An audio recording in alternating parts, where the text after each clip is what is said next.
अस्सलाम वालेकुम रहमतुल्लाह। उम्मीद है आप सब खैरियत से होंगे।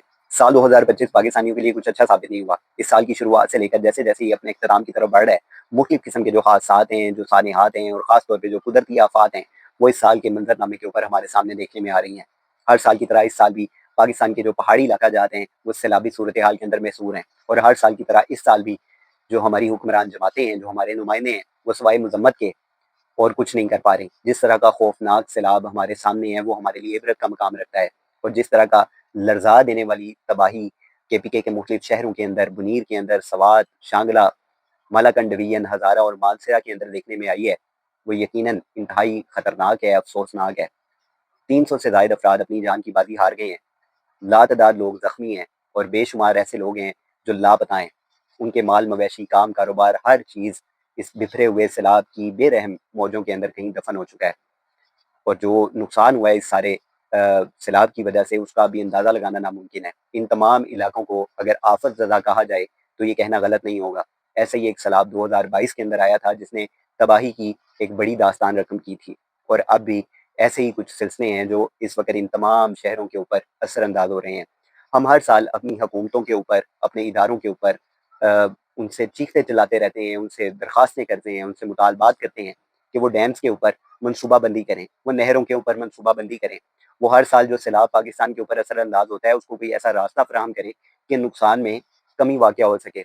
दरियाओं के किनारे पर नाजायज़ तजावुज़ात, बड़ी-बड़ी इमारतों का बन जाना, होटलों का बन जाना, उसके बाद जो महकमा जंगलात है, उसकी जानिब से जंगलात का खात्मा कर दिया जाना, दरख्तों की कटाई करना हुकूमती सतह के ऊपर, और फिर नहरों का मनसूबा और डैम्स की अदम दस्तयाबी, ये सब फिर जो सैलाब है, जो ग्लेशियर्स पिघलते हैं, जो माहौलियाती तब्दीली असरअंदाज होती है, इसके ऊपर अपना एक गहरा असर छोड़ते हैं। लेकिन अफसोस कि हमारे ये इदारे, हमारे जो हुक्मरान हैं, वो कहीं ख्वाब खरगोश के अंदर सो रहे हैं, और उनकी इस लापरवाही का, उनकी बदनीयती का फिर इस तरह की बदतरीन सैलाब हमारे सामने आते हैं, जो बेशुमार नुकसान की वजह बनते हैं। लोगों की जानों का ज़िया हो जाता है, उनके माल मवेशी सब कुछ उस दरिया की मौजों के अंदर बिखर जाता है।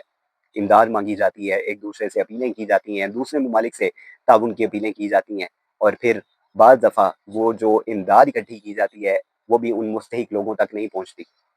तो हर साल जब ये तबाही होनी है, हर साल जब माहौलियाती तब्दीली आपके पाकिस्तान के ऊपर असरअंदाज होनी है, तो यकीनन ये हमारे जो हुक्मरान जमातें हैं और जो हमारी इदारे हैं, ये उनकी बदतरीन कारकर्दगी का मुंह बोलता सबूत है कि वो इस तब्दीली के ऊपर कुछ भी नहीं कर पा रहे। जो लोग ज़ाती हैसियत में काम करने की कोशिश करते हैं, उनकी टांगें खींची जाती हैं। कुछ ऐसी शख्सियात है जो हुकूमती सरपरस्ती के बगैर तालाब बना रहे हैं, नहरों का मनसूबा बना रहे हैं, दरख्त लगा रहे हैं, और उनकी भी टांगें खींची जाती हैं। ऐसे ही एक नाम है उस्मान टीचर के नाम से, जिन्होंने अब तक बेशुमार तालाब बना दिए हैं, और वो झंझोड़ते रहते हैं इस हुकूमत को, माहौलियात के जो एनवायरमेंटल कम्युनिटी जो हुकूमती सतह पर काम करती है, उसको वो चीखते चिल्लाते रहते हैं, कुछ सपोर्ट करें और इस मंसूबे को मज़ीद आगे बढ़ाने की कोशिश करें। लेकिन अफ़सोस कि हमारे जो ऊपर मुसल्लत हैं, उनके जो मफादात हैं, वो और किस्म के हैं।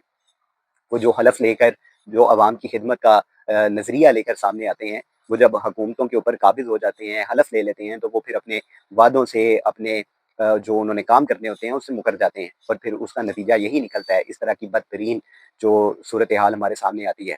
अगर आप पाकिस्तान की इस वक्त मजमूई सूरत हाल का जायज़ा लें, तो पाकिस्तान के अंदर एक जो सियासी अदम इस्तेकाम है, वो इंतहाई ख़तरनाक शिद्दत इख्तियार कर गया है, और अगर इसके मुतालिक मज़ीद ना सोचा गया, तो आने वाले महीनों में ये मज़ीद ख़तरनाक हो जाएगा। लाकानूनियत का बाज़ार गर्म है, नाइंसाफ़ी है, मुआशी अदम इस्तेकाम है, बेरोज़गारी है। इस सारी सूरत हाल के पेश नज़र जब इस तरह का सारा एक सलूक हुकूमती सतह के ऊपर किया जाएगा इनके साथ, तो यकीनन फिर अल्लाह की लाठी बेआवाज़ है। फिर इस तरह के जो अज़ाब हैं, जो कुदरती तौर पे असरअंदाज होते हैं, वो फिर हमारे सामने आते हैं। यकीनन ये सब कुछ हमारे गुनाहों का नतीजा है। अगर हम कुरान पाक का मुतालिया करें, तो उसके अंदर हमारे लिए इबरत के लिए बेशुमार जो चीज़ें हैं, वो हमें मिलती हैं। बेशुमार ऐसी कौमें हैं जिनको अल्लाह ताला ने सिरे से सफ़े हस्ती से मिटा दिया था। कौम आद, कौम समूद, कौम लूत, और ये सारी जितनी भी कौमें थीं, ये अल्लाह ताला की नाफरमानियों के अंदर, गुनाहों के अंदर मुब्तला थीं, और इनके जो गुनाह थे, अल्लाह ताला ने एक-एक गुनाह की वजह से इन पूरी-पूरी कौमों को गर्क कर दिया है। और अगर हम अपने गिरेबान के अंदर झाँक के देखें, हम अपने मुआशरे के अंदर देखें, तो वो गुनाह जिस पर अल्लाह ताला ने पूरी-पूरी कौमों को सफ़े हस्ती से मिटा दिया है, हम उन गुनाहों को मामूली समझकर रोज़ाना की बुनियाद पर करते हैं।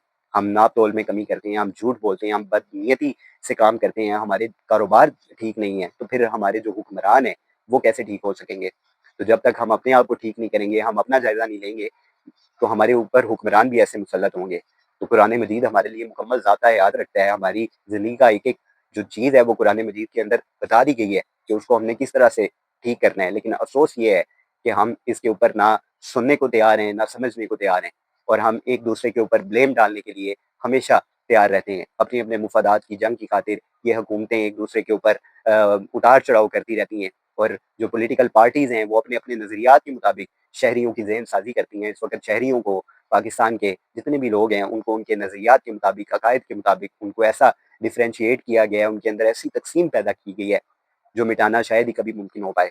اور یہ سب کچھ جو ہو رہا ہے، اس میں جو ہماری حکومت ہے وہ سر فہرست ہے، اور یقیناً وہ ذمہ دار ہے۔ اس وقت پاکستان کے اندر جس طرح کی بھی صورتحال بن رہی ہے، اس سب کے اندر جو ہماری حکومت وقت ہے وہ برابر کی شریک ہے، تمام ادارے برابر کے شریک ہیں۔ خدا را اس پاکستان کے اوپر رحم کریں، پاکستان کے لوگوں کے اوپر رحم کریں، نہیں تو جو اللہ کی لاٹھی ہے وہ اسی طرح پھر بے آواز ہے، اور پھر اللہ جس طرح کے عذاب نازل کرے گا، وہ سیلاب کی شکل میں کرے، وہ زلزلوں کی شکل میں کرے، اس سے ڈریں، اپنا احتساب خود کریں، اور اپنے معاشرے کو بہتر بنانے کی کوشش کریں۔ اس وقت جو یہ تمام شہر ہیں جہاں پر سیلابی صورتحال ہے، یہ آپ سب کی مدد کے منتظر ہیں۔ لوگوں کے پاس جس طرح کی اس وقت ان کی تباہی ہوئی ہے، ان کو ان کا سہارا بنیں، ایک دوسرے کے ساتھ چلنے کی کوشش کریں۔ جو آپ کی آپسی لڑائیاں ہیں، آپسی مفادات کی جنگیں ہیں، ان کو آپس سے پردہ ڈال کر اس وقت پاکستان کی قوم کا سوچیں۔ اس قوم کے اوپر پاکستان کا کوئی بھی شہر لگا لیں، اس وقت انتہائی ایک اضطراب کی کیفیت کے اندر ہے، اور اس سب کی جو ذمہ دار ہے وہ حکومت وقت ہے، وہ اس پاکستان کے ادارے ہیں۔